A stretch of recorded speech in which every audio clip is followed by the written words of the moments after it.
Ever find yourself up way too late, telling yourself just one more match, maybe? Oh, definitely. Or, maybe squeezing in a game on the train. Exactly. Yeah. Or even just wondering, what does it actually take to go pro in gaming these days? Right. Well, today we're doing a deep dive into something fascinating, Taiwan's gaming culture.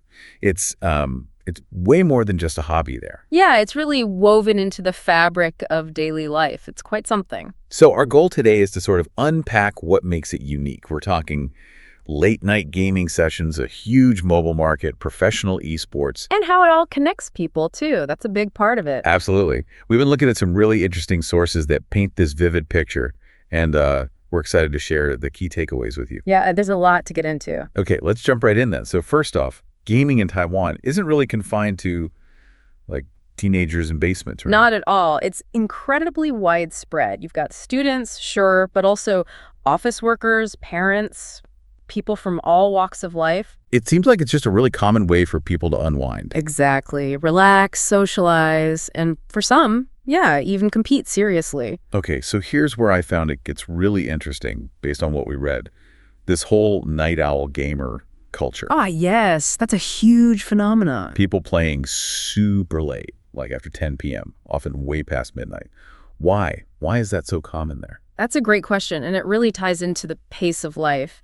Our sources suggest that daytime in Taiwan is just incredibly packed. Okay. Intense pressure from work, school commitments, family responsibilities. It piles up. So the late night is freedom. Pretty much. For a lot of people, those late hours become the only real personal time they have all day. And gaming is, well, it's right there. It's accessible. A way to escape the daily grind. Precisely. A perfect way to de-stress. And you see it in the types of games people play late at night, too. Like what? Well, everything from, intense ranked matches in games like Arena of Valor or League of Legends. Right, the competitive stuff. Yeah. Or people just grinding levels in big online role-playing games, MMORPGs.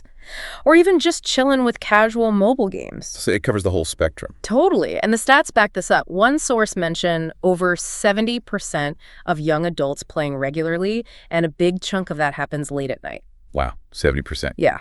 And you can actually see it in the internet traffic data. The peak gaming times are often between, say, 10 p.m. and 1 a.m. That's a clear signal. Definitely. And it's not just solitary either. This late-night gaming has become a real bonding thing. People jump on voice chat, hang out virtually while they play. So it's social, too, even late at night. Very much so. It's a way to connect. That makes sense. Yeah. Okay, so beyond the night owls, there's this other massive piece, right? Mobile gaming. Oh, absolutely huge. Taiwan is apparently one of the top mobile gaming markets in the world. What's going on there? Yeah, the scale is really impressive. Taiwan consistently ranks in the global top 10 for mobile gaming revenue per person. Per person, not just total revenue. Exactly, per capita. In 2023, we're talking over 1.6 billion US dollars generated just from mobile games. Wow. What drives that? Is it just that people buy a lot of games? It's less about buying the games themselves, often they're free to download, and more about in-game spending. That's the key driver. Ah, okay. Like microtransactions. Precisely. Players frequently top up, which means adding real money to buy virtual currency. Right. And they use that currency for everything, unlocking characters, getting cosmetic skins, better weapons, or taking part in these gacha pulls. Gotcha pulls. Like a lottery. Kind of, yeah. Yeah. You spend currency for a random chance at getting rare items or characters. It's a huge mechanic in many popular Asian mobile games. Okay, I see. And people spend a lot on this. They do. The average Taiwanese gamer spends around 133 US dollars per person annually just on mobile games. That sounds like a lot. It is. It puts Taiwan right up there with places like Japan and South Korea, which are known for high mobile spending. So what games are big for this? Well, titles like Genshin Impact are massive globally and huge in Taiwan. Also Puzzle and Dragons, Clash Royale, games that really monetize well through these systems. And it's just easy to get into, I guess. Super easy. Smartphone ownership is incredibly high. Internet speeds are fantastic. So mobile gaming is just extremely accessible. For many people, it's like checking social media, just part of the daily routine. Okay, so we have the night owls. We have this massive mobile scene. What about the really serious players? The competitive side, esports. Right. moving from casual to pro. Taiwan has a really developed and, frankly, respected esports scene. How big are we talking? Pretty significant. You've got professional Taiwanese players competing at the absolute top level in major international games. Think League of Legends, PUBG, Valorant, Arena of Valor. And there's real money in it. Definitely. The local esports industry itself, its value has climbed past 10 billion new Taiwan dollars recently. That's roughly 320 million US dollars. That's serious business. It really is. And you're seeing a shift in perception, too. How so? Well, maybe older generations used to worry about kids playing too much. Right. But now, gaming as a potential career path is gaining real acceptance. Interesting. Yeah, some universities are even offering esports management programs, scholarships, that kind of thing. It really speaks volumes about how attitudes are changing. And people actually watch this stuff, like big audiences. Huge audiences.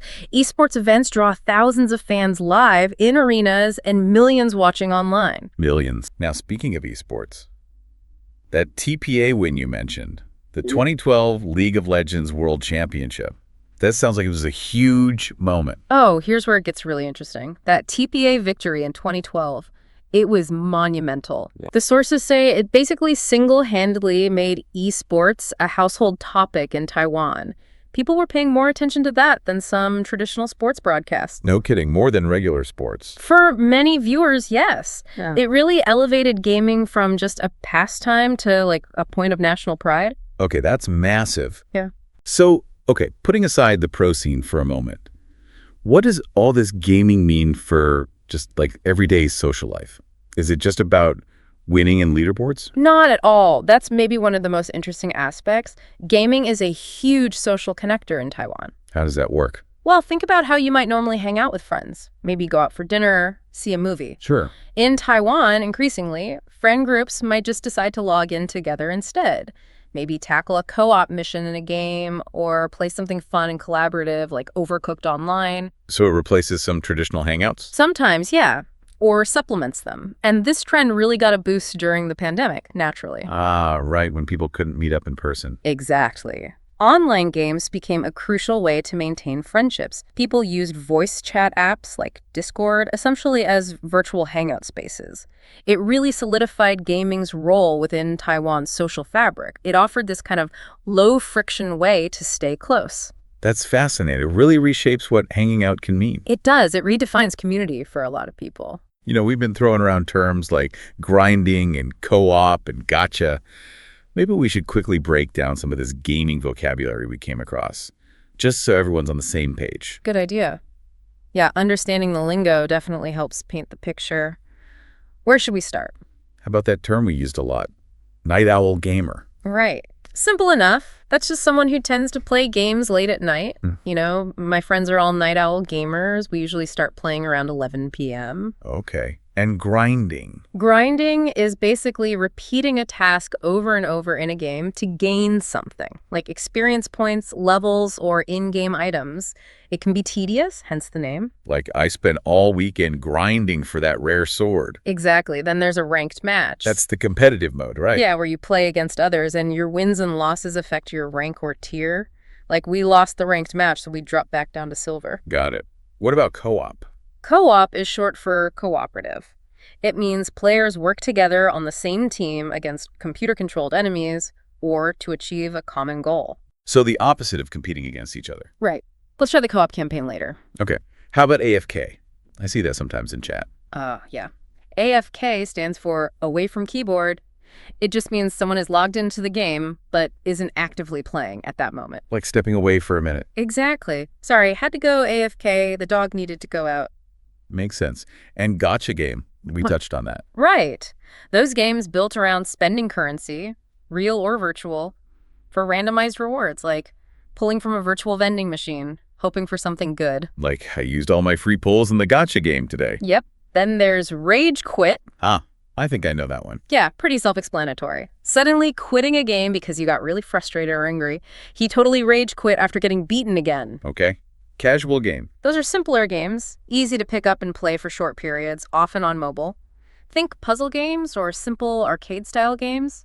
I just play some casual games on my commute. Gotcha. And esports. We covered that quite a bit. It's just the term for organized, competitive, professional video gaming. Right, like traditional sports, but video games. Exactly. The esports tournament had a huge prize pool. Okay, two more. Top-up or in-game purchase? That's the act of spending real money within a game to buy virtual currency, items, advantages, or cosmetics.